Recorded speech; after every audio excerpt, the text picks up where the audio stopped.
And good afternoon, everybody. And I did say afternoon. This is a twofer Wednesday for the Storytellers. We got an afternoon show And good today. afternoon, everybody. Oh, we're going to be talking with Phil Diaz, and then this evening we'll be talking to Gabe LTM, talking about how color is a storytelling element. And so, first up, we have Phil. Hello, Phil. Hi, how's it going, Graham? Thanks for having It's me going on. great. I'm glad to have you on the show here. Phil has a really cool campaign on Indiegogo that will be closing 1 week from today. That's right. So if you guys have not checked it out, the link is in the description, and we'll throw it into the chat as well, so you can take a look at it. So Phil, why don't you tell us a little bit about your background here? You know, for the viewers that don't really know who you are. Sure. Yeah. Well, I'm Phil. I'm kind of the co-founder of Zaid Comics. If you guys ever see Zaid Comics in the chat, it's always me. Always trying to, support everybody from the chat as well. Kind of because I started in the chat around CG. My brother and I, before we got into CG and crowdfunding, we always have been super creative. My brother is the other half of Z Comics. He does art as well. And back in the day, we came up with a character in like 2012 called the Silhouette. And I actually have some of the old comics that we used to take to Wizard World. I was 18 at the time, 28 now. And so we started this way. And this was the first character we ever created together. And it wasn't even illustrated, Graham. It was photographs of me and my friends in front of a green screen, and my brother would Photoshop it. So That's cool. That's where we got the start. You know, we've always been very creative people. Our parents taught us that imagination is very important at a young age, and I was kind of the kid that was always daydreaming about superheroes that I made up in my head. Right. And the Silhouette was a big part of that. And from that, we just kind of took a break because it was very hard to wrangle our friends in our garage, in front of a green screen every year to make one of these. But I went to college and started creating other characters that fit into the Silhouette universe, and was always kind of writing short stories about them for classes. And then my brother and I kind of took a step back from that. We got into the video game industry. We work for an arcade company right now. It's the largest arcade in the US, called Galloping Ghost Arcade in Chicago. And then I was always collecting comics and just had a love for it. And we found Comicsgate. We started following Ethan and just popping up in the chats all the time, and came out with a book, our first crowdfunded book, which was this one. It's Magic Cop, which is kind of a Miami Vice mixed with monsters and magic. It's 92 pages, really thick book. And this kind of got us notoriety in the scene and where we got our footing. And from there, we were able to come back to the Silhouette character and release the Lost Pages, which stars the Silhouette and all the heroes that live in this universe. Mm-hmm. And that's where we are today with the Lost Pages 2. Been doing this for it's been like 2 years now, which is awesome. So the first one came out last year? Yeah. We started shipping it last, I want to say December. And a lot of people, we kept it in demand, so people were still getting it this year. Right. And that was our largest campaign so far. We had over 500 and something backers, which was awesome for us. Yeah, that's fantastic. And really allowed us to continue doing this. It's really cool to see the growth. And right now, the campaign we're doing now is above where we were at this time for the first campaign. So we're seeing that growth. Well, that's great. That's what you always want. You want, because people are a little trepidous, I think, sometimes to back an unknown, and that goes for all longtime pros too. I mean, they don't know you've been working for Marvel or DC. They don't know that you can deliver, so they're a little trepidous until you do deliver and you're good on your word. And then the hope is that they will come back and support you and you'll build that audience. So you're in the your day job is in the video game industry. Yeah, yeah, I do. It's kind of a mix right now because we both, my brother and I, started actually working at the main arcade, like um, up at the front, ringing people up, and then transitioned into office work, doing animation, graphic art, and some writing over there too. But since COVID happened, we had people leave, and Mhm. so I've had to go back to working in the arcade, fill in shifts. Um, but yeah, I'm constantly around that stuff, and it's a really creative and very relaxed environment too. In fact, when we were doing the first Silhouette books, we started off filming those comics in the back of the arcade because the owner was like really into helping us and get started with the comics and stuff. So Mhm. it's just always been surrounded by a lot of creative, supportive people, which is great. Mhm. And where are you based out of? Chicago. Chicago. Oh, Yeah. okay. Okay. And your brother's there too? Yep. Yeah. Yeah. We share an office, which is pretty Oh, cool. well, I guess he is there. Yeah. So what were your inspirations? Because you said you were always daydreaming of comics and superheroes. What was Yeah. the stuff that got you interested in this as a lifestyle and then eventually a career? Yeah. Oh man. Just since growing up in the late 90s, the X-Men animated series, and then uh the DC stuff, like the Justice League animated, Justice League Unlimited, those were super big inspirations. And then a lot of like, whenever I hang out with people, they always say I'm very much an old soul, and I think I get that a lot from my parents, just showing me stuff that they love from Mhm. the 80s and 90s. The one of my first introductions to pulp was, I don't know how many people like it, but the Shadow movie with Alec Baldwin. I really loved that, and that got me into the You were Shadow as the a only one character. that liked that, Phil, by the way. Yeah, I Yeah. think so. I might have been the only one that liked it. But that led me into learning about the radio show, the old pulps, Jim Steranko's art, all of that amazing stuff that came out of the pulp era that I could, take and kind of try to revitalize with some of the characters that I'm working on in the Lost Pages. And over the last few years, really digging into those for inspiration on some of these characters that we're working with right now, and Mhm. trying to bring the light to again. I love seeing young guys interested in what came before them. Yeah. Because we all stand on the shoulders of giants in this business, and to forget what happened before, I think, is a huge mistake. As you know, because I've been on your show talking about pulps, I'm a huge Doc Savage fan, Yeah. and that's one of my introductions to, well, or was my introduction to pulp per se. On the backside of comics, because they're very interconnected. And that stuff is great to see guys into that and translating it into a modern way. I think is fantastic.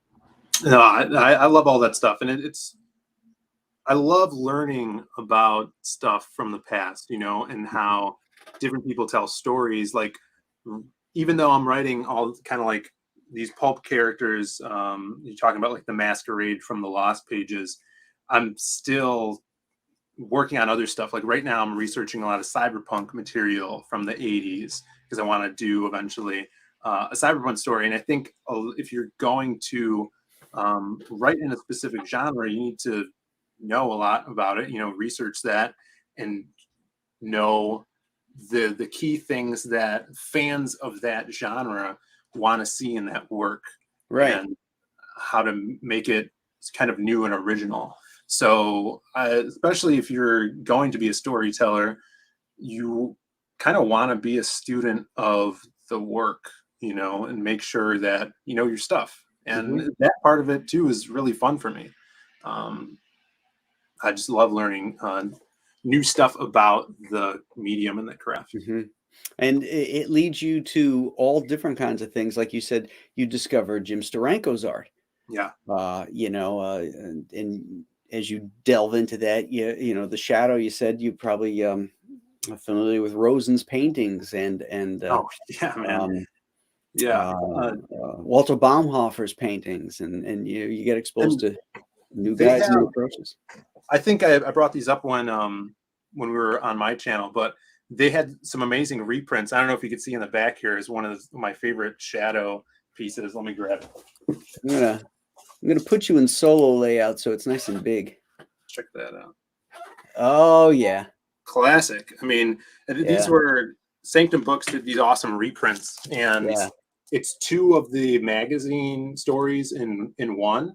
Right. So they chose one of the covers, put it on the big cover. And even though it's a reprint, man, it's just so cool and iconic. You know, that when I think of the shadow, I think this is one of the images.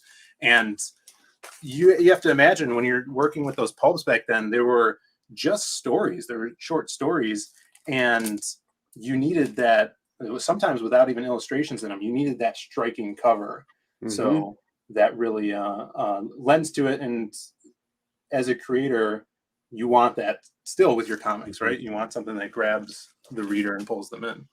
Yeah, So for many decades, comic book covers were very much influenced by pulp illustrators, and now they're just poses.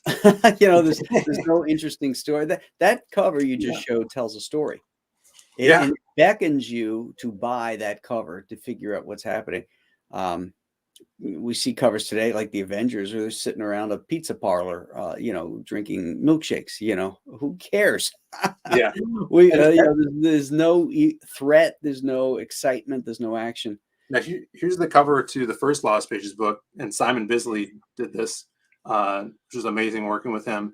And just characters in your face. I really wanted, even if one day this was on a shelf somewhere for someone to purchase, this character here, Krim, he's an imaginary friend, and his tattoos change to whatever kind of we want them to Mhm. do. Like during a fight, they'll say KO or POW on them and stuff like that. So putting "read this" on the knuckles was kind of like a last second decision. I was like, "What do you think about this, Simon?" He's like, "Yeah, that'd be awesome." So Ah, if it was ever read on a this. I shelf, like that. it's like literally talking to the reader to grab this book. Yeah, So daring them. yeah, for sure. Um, but yeah, just the whole aspects of creating comics, I love. Even down to like my scripts, I'll try to when I'm writing, think about a layout that I would like to see on a page, and as a suggestion to the artist. And of course, if they're going to change it, that's awesome. They usually make the stuff better in the end. Hmm. But I like being as involved as possible, and that's another reason why I letter my stuff, because it's kind of another phase of editorial to the script and dialogue. A Hmm. last second while you're lettering. So yeah. Yeah, no doubt about it. A lot. I do passes over my script, just constant passes. Figuring out a better way to say something that um, maybe less direct, maybe more clever. To get the same idea across. For I think sure. it's important, and like you, I like the freedom to be able to change at the last second. Uh, Yeah.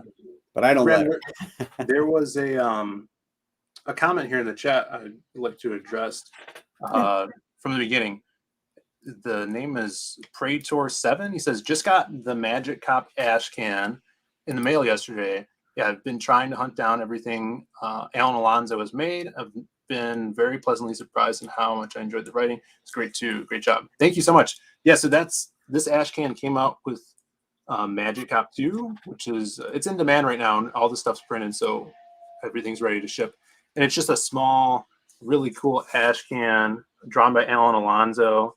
Um, Lots of action, and I think it's only 14 pages of story, but just really fun stuff. If you guys really like Alan's stuff, he did the Masquerade story in the first Lost Pages book, and he's actually laying out all of the Silhouette story in Lost Pages too. So his just layouts are so wild, and just so much comic book in these layouts. They're just so fun. So thank you for letting me know that you dug that.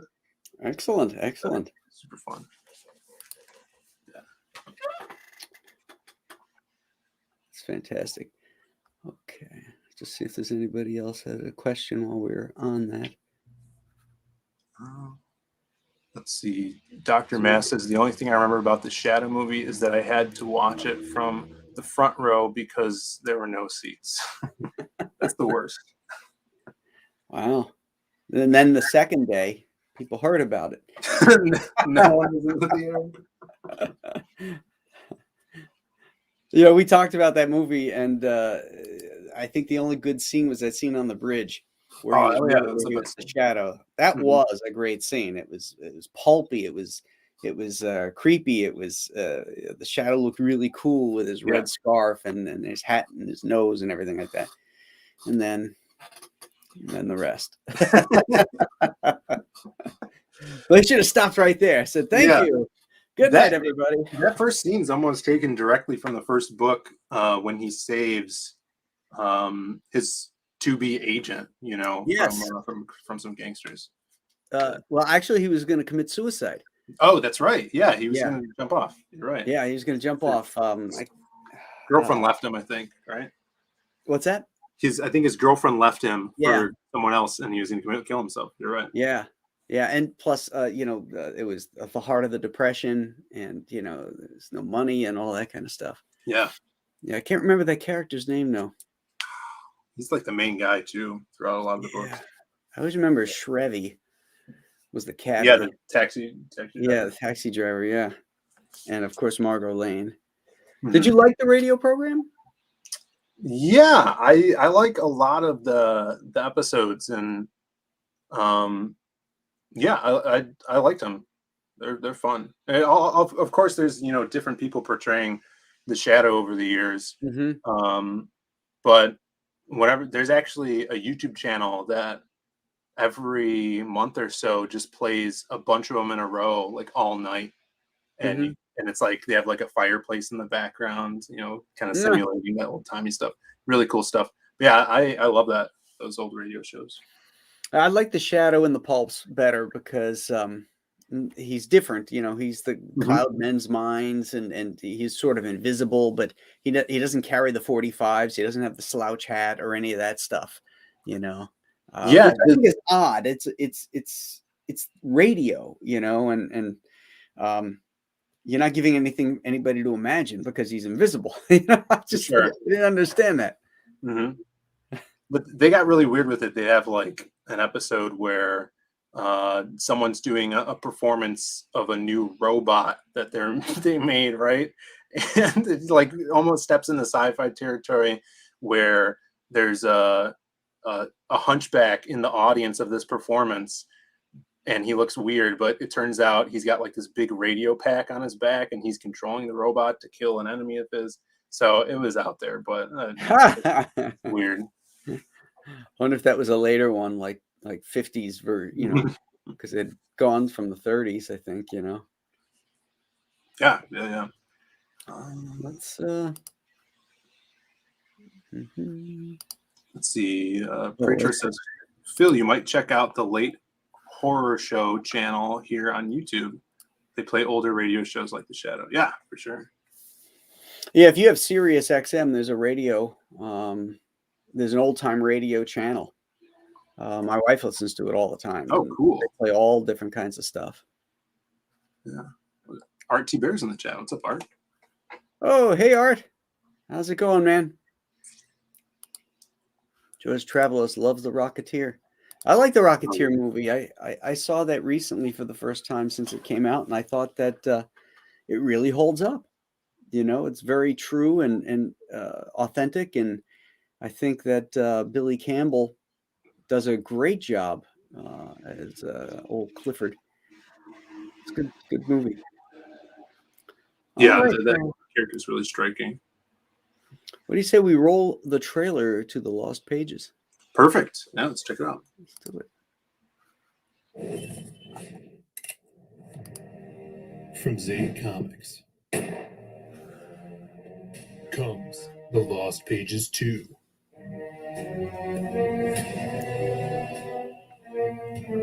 This time we follow the Silhouette, our ghostly avenger who brings justice to the streets of Chicago.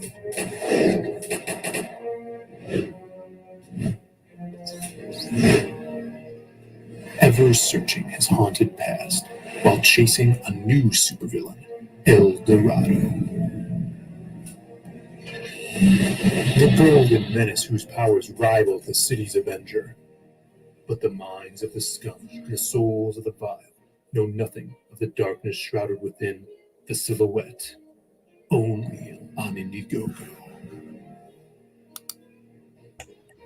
That's cool. Are those Doug Mankey illustrations?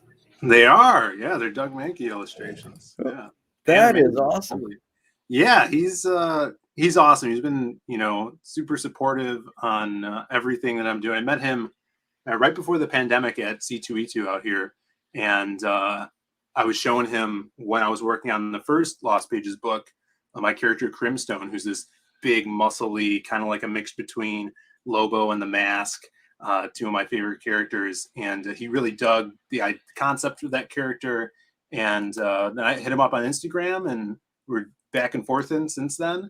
And asked him if he'd be interested in, you know, he was doing those crazy animations on his Instagram page, and asked him if he wanted to do something with the silhouette, and he was down for it. And it was so cool seeing it all come together. I was up until like 7 a.m. the night of the launch, or the morning of the launch, Right. editing it and doing the voiceover and stuff like that, and the music. Is that your voice? Yeah, it's my voice. I thought so. The song behind, the music behind it is, we had it commissioned by an artist named Vasto. He does all of like our tracks for our comic trailers. Mm-hmm. So as one of the stretch goals, everybody's going to be getting an MP3 of that theme song. Nice. So very pulpy inspired song. So yeah, I just loved throwing together that trailer. It was so cool. That is really neat. Let's see. Yeah, so this story, a lot of it is in black and white. The silhouettes part, you know, he literally and figuratively sees things in black and white. So that's kind of your dark, gritty, very much inspired like Sin City vibe to it. But like our previous book, which was sort of an anthology where you had multiple artists dealing with these characters that's in one universe. Mm-hmm. The audience seemed to really dig that aspect to it, so we're doing that again. So there's an intro to the story where you'll see colored illustrations like this, where we have our character Crimstone busting in on some jewelry thieves in Chicago. Mm-hmm. And then one of the young gangbangers runs away from the cops and runs into our hobo. The hobo's our omnipotent narrator who takes you through these different stories. And he tries to teach the youth a lesson about greed and crime by telling him about the silhouette, a character that is compelled to, rid the city of crime just by he can basically smell crime, and is haunted by his past and trying to find out who he is. So we do have multiple illustrators on here, and you'll get those different styles through the different genres of hero we see. That is very cool, and it does sound very pulpy. The idea that this guy can smell, crime. I love that. Yeah, that's a nice hook. Now, who did this art here? So this is by the amazing Matt Dalton. He's an artist out of New Jersey. He's worked on some Graveyard Shift stuff. He's done some work on Viking Wolf for Mark Poulton, and he just gets that bombastic action, that ultra violence, the big muscles, and he's also a bodybuilder himself. He goes by Cartoon Muscles on Instagram and Twitter. The guy's jacked out of his mind. He's awesome. That's great. So kind of Dale looking. Oh yeah, he's a big fan of Dale and Bisley, and I'm sure Platt too. But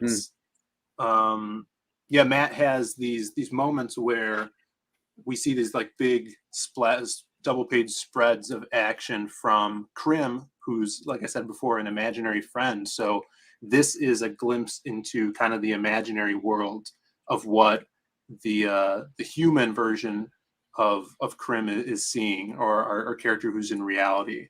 And if you scroll down, you actually see you'll see her. There's another beautiful double page spread of the silhouette. I'm just going through these images that are up at the top here first. Who's this guy? I like his tattoos on his head. Yeah, That's cool. so that's our main villain of this story. The person who the silhouette is after. His name is El Dorado. He's a ex-military now bank robber who's obsessed with gold. And in the story, he gets his hands on this ancient medallion, which allows him to shoot these golden beams. And his powers actually rival the silhouettes. They could actually sear his darkness and do damage to him, where before the silhouette's a character, he could get shot by a bullet. It might throw him off balance and give him some pain, but that wound is going to heal up pretty quickly. So he's in some danger when he's dealing with El Dorado. Mm-hmm. Cool. I like a villain that can, take on the hero at his own game. Yeah, that's what we really wanted to doppelganger. do here. I think that's really important, to show your hero in some actual danger. This is a nice cover.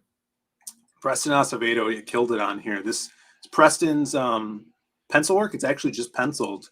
And we had Adam Brown, the colorist that Simon Bisley uses, to color this up, and totally killed it. And I was telling you before, we're trying to if we get to around 30,000 with this campaign, we wanted to do spot gold foil for the cover here. So all those gold points will be shiny. Yeah. Yeah, that's cool. Yeah, this the spot UV is or actually you're thinking of like a foil print? Yeah, it'll be a spotted foil, so it'll be shiny. Right. Okay. Yeah, that'll look sharp. Yeah, that's great. That's a great cover. Really good looking face. The coloring was awesome. And you said this was shot from the pencils.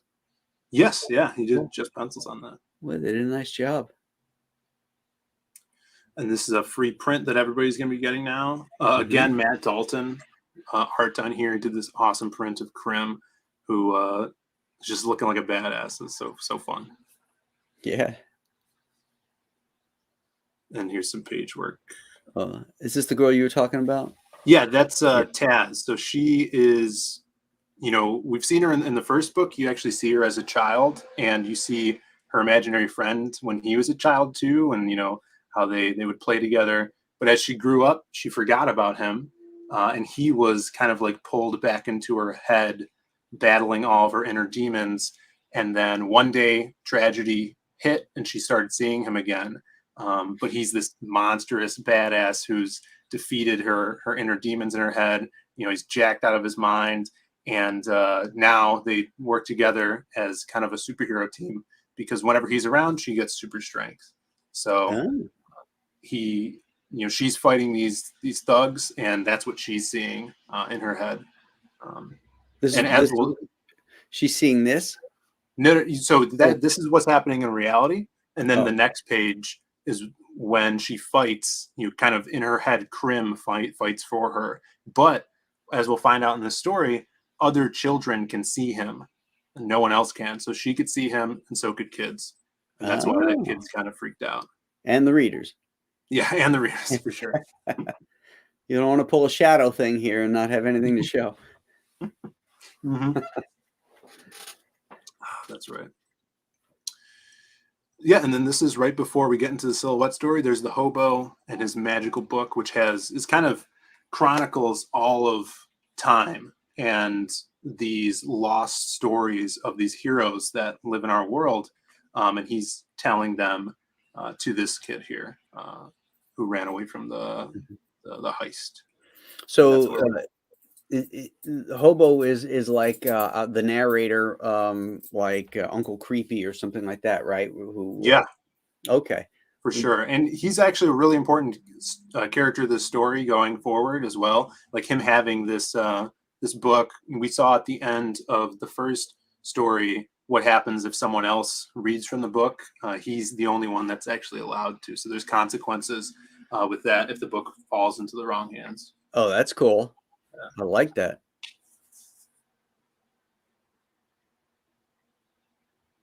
And there he is. Krim double page spread over here on the right. Is that the one we saw before colored? Yes. So yeah, Oh, that's the inks, the black and white pencils and inks to that yeah. double page spread. I'd like for to see a sale. bigger image of that. That looks really cool in black and Yeah, white. actually, let me pull it up. I think I have some. Give me a second here. And this is the silhouette kicking ass and taking names. Yeah, so in the Silhouette store, we do spot color for red for blood, and then of course El Dorado, he has these gold magic powers, using those to blast the silhouette away, and kind of highlighting that through color as well. And who's the artist on this one? So this is Maxi Dallo. He's our artist that we used for the silhouette in the first one. He's done books like Jack Irons and Kids and Monsters, which is crowdfunding right now as well. He just has this great inky style. I think it lends to the character a lot. Cool. And there's Oh, the reveal of his golden jaw. right. Super cool. And his teeth. Yes. Neat. And Is there a story about how he got like that? Yeah, we actually see it early on in the story. While he's fighting the silhouette, it's kind of like, the silhouette caused him to be like this. They're in a struggle, and he lets a blast out of his medallion, and as he's getting hit, so it blows off the bottom of his face and plates it gold. So he's kind of a product of that struggle, which drives him even more mad and power hungry, leading him to focus on getting more gold in his possession so he can basically take over the city. Nice. Well, it sounds like you guys are having fun. It's a lot of fun, man. It's so cool. And isn't that what it's all about, though? Yeah, and it's amazing to see that people are digging it. We did a poll after the first book for our backers to see which characters they wanted to see more of, and the silhouette was the #1 spot. It was the silhouette, Crimstone, and then this character here, the people, who was in our supplemental material. And so that's what we're doing with this character as well. We're giving him his own ash can. So people that the audience members that are into this character, he's like our patriotic version of kind of Casey Jones or the Daredevil, and the audience seemed to like him, so he's getting his own 20-page ash can, which will actually continue. This is going to be part 1 of a 3-part ash can series that will come out with our subsequent Lost Pages crowdfunding campaigns. So this cover is by Dan Dahl, who his Twitter handle is Booty Juice on Twitter. So if you ever see him around, but he's fantastic artist and just killed it on this cover. He's also doing breakdowns to the story, and Avery Butterworth is doing the finishes on that story. So really playing around with a lot of collaboration on this project too. It sounds like it. And who do you do the logos as well? Logos were actually designed by Alan Alonso, who did the art on that Magic Cop ash can, and he's doing the layouts for the silhouette, does the masquerade stuff. He does amazing logo work. If you guys are interested in logos, hit up Alan. He's really good. Good to know. Yeah. Yeah, I like this. I like this logo. It's very clear but powerful. Yeah. It's so much fun, and we're having a lot of fun. I actually got some new pages today, back from the ash can. There's only I think we have 5 pages left on it. So we're rocking and rolling on it. It's going to be traditional black and white ash can. It's going to be ash can size, but it's going to have that striking red paper cover.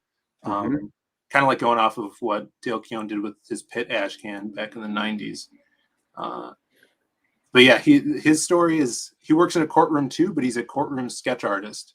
So when criminals kind of either bribe their way out of prison or get off the hook, there's actually a scene in the book where you see his bedroom, and it just has all of these head sketches that he's drawn from court cases on his wall, and he goes after those bad guys and brings them to justice. Yeah, that's neat. There's a double-page spread there from it. Is the interior artist the same? Yeah, so Dan, who did the cover, is doing the breakdowns. Okay. Let me pull up some art. You'll be able to see here. And then Avery, who's doing the intro to the main book with the hobo stuff, he's doing the finishes. So I can actually show you what the layouts look like compared to the finishes here. You could pull up my screen here. So you could, so this is a layout by, or kind of like a breakdown by Dan Dahl. This is actually after that, after he swings and kicks the guy, he lands. He's got his bat, which is kind of as a grappling hook as well, and going to do this fight scene. And then here is what the finished page looks like. Loading. So he adds ink wash to it and some zip tone as well. Nice. Nice layouts. It's so cool to see the two minds of an artist come together and kind of make something new, new style. So and then here's the next page of the fight. There's lots of action here, and kind of the story behind this one is he's hunting down a serial killer that's in the city. So he's working he's the sketch artist in the case as well. And we'll see some courtroom scenes, not too many. A lot of it's just going to be some badass action and drama. But nice. A lot of fun, just expanding on these characters. And what we're trying to do is, we with the first book set the foundation for them, and now with these subsequent stories, we're going to focus in on each character and eventually build up to a point where they're all going to come together, for a big conflict that they have to, save the city from. Nice. So this book you're thinking fulfilling in March. March?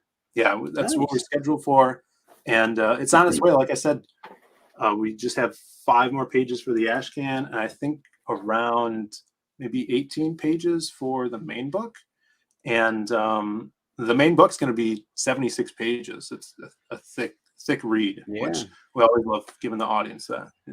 Is it a perfect bound, or how's it going to be bound? Yeah, do perfect bound, and if anyone's ever grabbed a book from us, they know that we always do that like soft cover, so it's really like that soft touch velvety cover. I just love that. Finish. Yeah, I do. Finish. Love that stuff, and hopefully, if we could get there, have that gold spot on that main cover. Just a week left, and we're, I want to say, around $1,500 away from where we were at our 60-day mark on the first Lost Pages book campaign. So if we could break that, I'm gonna be, that's where our goal is set, to be farther than we were with the first one. Oh yeah, another nice cover. Yeah. This is the reprint for the first one. So if you guys missed out on the first Lost Pages book, Dan Dahl, again, is amazing work. And he colored this himself too.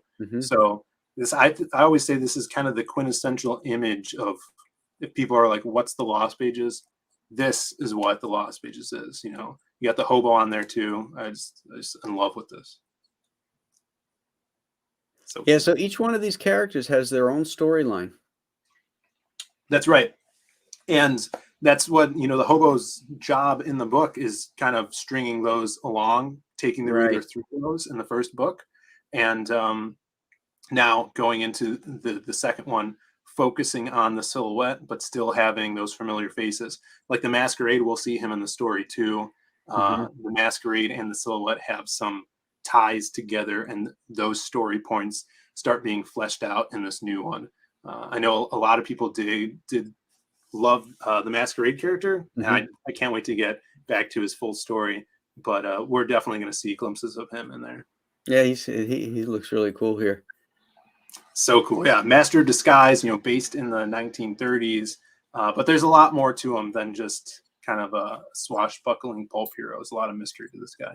Right. Well, it'd have to be. It's Pulp. That's right. Yeah, Kenneth Rocafort. Nice. He's really good. He did behind those letters, he did that little sketch piece for us, and we're turning that into an Ace of Spades card that everybody's going to get.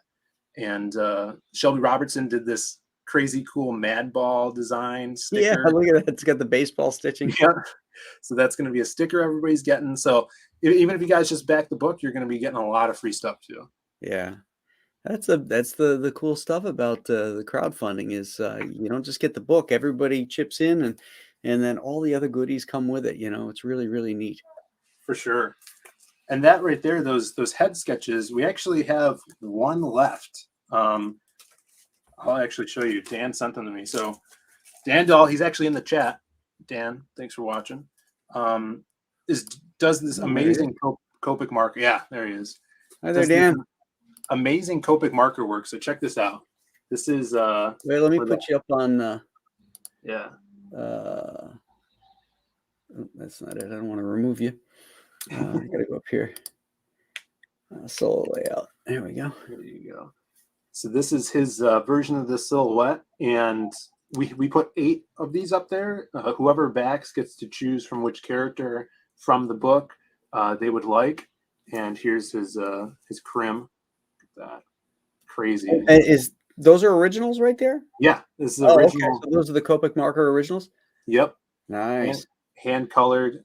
So there's one left. And it comes with the book as well. So if you guys dig original art, he's doing it in this kind of layout here where it's headshots.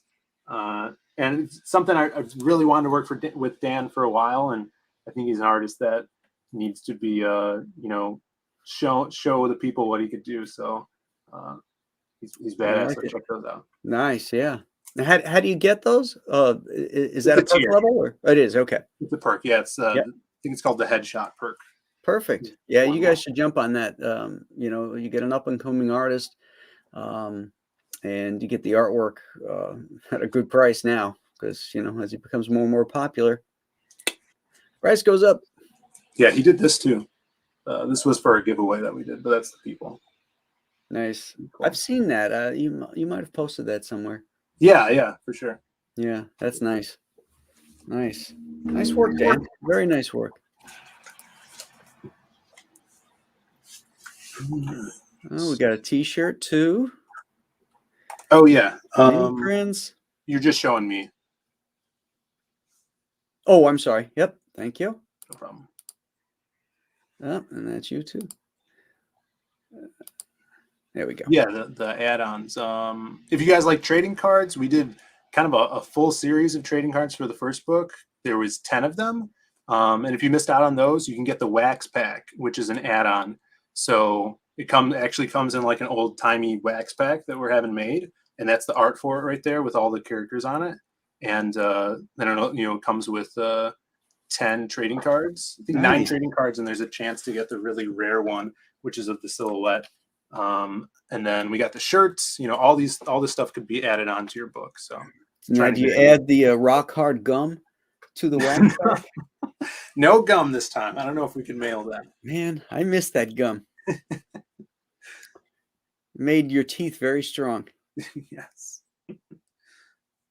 Now, you mentioned that your parents were very encouraging to you in your brother as far as creativity. Are they creatives themselves? Do they work in a creative field or? Yeah. So, I guess in some ways. So my mom is a hair stylist, and her expertise is color. So she loves doing hair color and stuff like that. Okay. And my dad was actually a iron worker, like high-rise buildings downtown. Wow. So he did that for a really long time. But he was always he liked to draw. He has like old drawings from when he was in school and stuff. He's pretty good at it. And when we were kids, he would, even if I came up with characters, he would attempt to draw them for me, superheroes and stuff. That's so I remember that. But yeah, they've always been super encouraging. Like I've always wanted to draw, and I was always discouraged because I thought I was bad at it. But they always, encouraged my imagination and stuff. So that's good parenting there. Oh, for sure. Yeah. Magic Cop 1 and 2. Yeah, so that just takes people to the in-demand campaign. We actually just passed $30,000 on that, which is amazing. Nice. Thank you guys if you backed that book. That is so cool. Those ship out in the next day. So we're kind of leaving that up as like a store.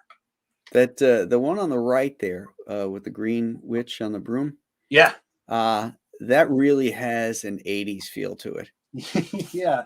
Oh, it's awesome. I actually have them right here. So Pablo Romero is the cover artist to those. So this was the first one. Got that Miami Vice feel. And when we did the second one, we had to get him again. And Helly, who's the witch, her name's Helly. She's on the broom. And, giving it that old 80s broom, not like the Yeah. so Yeah. super fun. We got Magic Cop here, Grey Wolf, who's our like old veteran detective, and then O'Hara, who's our half giant, half leprechaun. So he's like this jet. Hey, I'm getting triggered. I'm getting triggered. Portrayal of the Irish bad. He's awesome. Everybody loves him. And then we did the reprint book, and Kelsey Shannon did this cover for us. Oh, okay. Reprint for the first one. Kelsey's great. Love yeah, he's awesome. I don't know where he is though. He's vanished. Yeah, he's sort of disappeared. He's down in his hidey hole, working on great artwork, I hope. I hope so. Yeah, for sure. Oh, that's great. Well, this is a really good looking series. You guys should promote this, or rather back this. This is the one to get, the reprint pack, I think. The featured. You got the first one, the second one, and the people. That's the ash can, right? Yeah. Yes, the people ash can. Yeah, and it comes with a poster too of that reprint cover that Dan did. You still have me on full screen, by the way, Grant. Oh yeah, I always forget to do that. That's okay.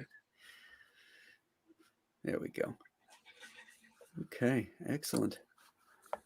All right. Yeah. Anything else you want to say? Let people know about? No.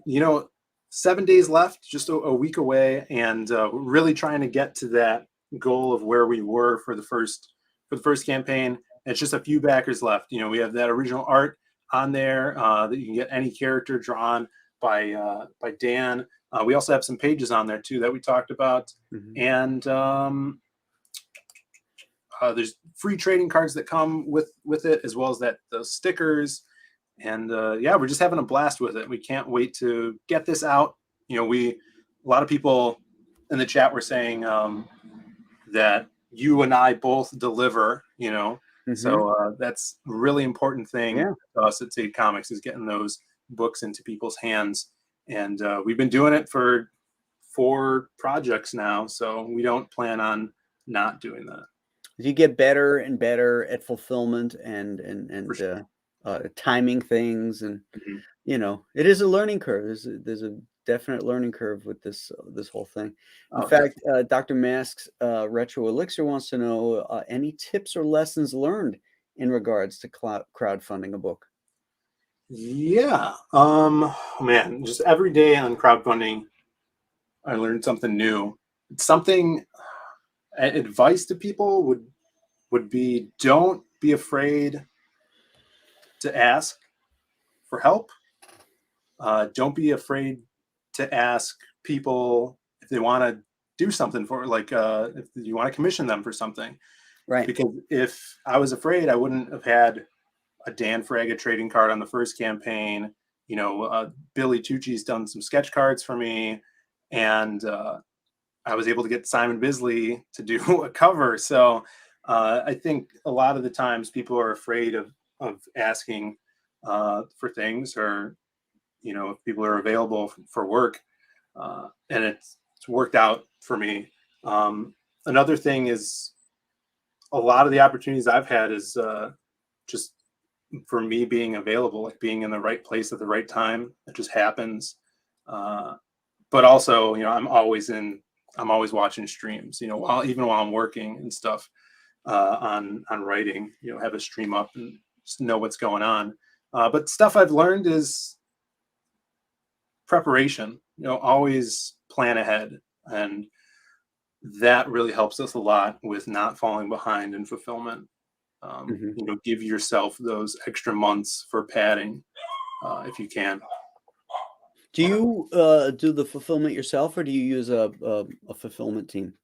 No, it's my brother and I. We're sit down at a table, and he's looking at what I have to be packing, and he tells me, I pack it up, and he puts it in the box, slaps the label on it, tapes it up.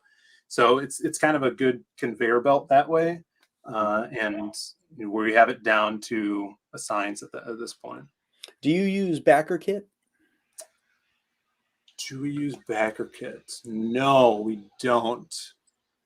We don't use backer kit and that's for like, what's backer kit for? I Backer know kit they do that is on Kickstarter, right? It's a service that helps you with fulfillment. It streamlines your spreadsheets. They reach out with surveys to get information and Okay. push add-ons and stuff before the thing closes. I think Billy swears by them. They might be called something else now. No, I think you're right. Oh yeah, if they changed it, but yeah, I remember getting surveys and stuff from like backing him. No, we never used any of that before. I haven't either, but I'm considering it because I have such a large amount of backers to fulfill to. Sure. I'm wondering if it's not worth it to do that and get it streamlined a little bit better, a little bit easier to organize. Mm-hmm. Yeah, maybe. So I'm considering it. I was just curious whether you used it or not. No, I definitely look into it though. Yeah. Okay, Phil. Well, again, this is a great looking book. Thank you. And Phil and Zaid Comics, they deliver what they tell you that you're going to deliver. They're going to deliver to you. So, don't be afraid to back this great project and this great creative team. Thank you. Yeah, and if anyone is looking for updates on the stuff that we do, I usually put out an update every week. And in fact, with those updates, I put out 3 new sketch cards from CG artists every Monday, and they go up on the campaign. It's no extra shipping, so if you guys are already backed, you can just grab them and we'll throw them in the box for you when we fulfill. We've had guys like Kenneth Rocafort did crazy sketch cards for us last week, and a bunch of awesome artists. But if you guys sub to our YouTube channel, which is Zaid Comics, we do updates on there, video updates every Monday too. Like while my brother on our lunch break will, on the way to Wendy's or something, we'll film a video in the car. So we throw those up. We do streams like this, talking to other creators, and streams with just my brother and I. The Diaz Bros stream every Friday. Nice. So Nice. Well, guys, today is a 2 for Wednesday. That's right. Tonight, and my usual time, we're going to have Gabe LTEB on. You've seen a lot of him recently coming over to CG. And we're going to talk about the use of color as a storytelling device. I think it gets overlooked a lot. And it's one of the things that, for me, when it's done poorly, kills comics. So we're going to talk to a master and his approach to it tonight at 8 o'clock. So tune in for that, my friends, and we shall see you then. Thanks again for joining us. And thank you, Phil. And thank you. We'll see you all at 8 o'clock tonight. Bye-bye. See ya.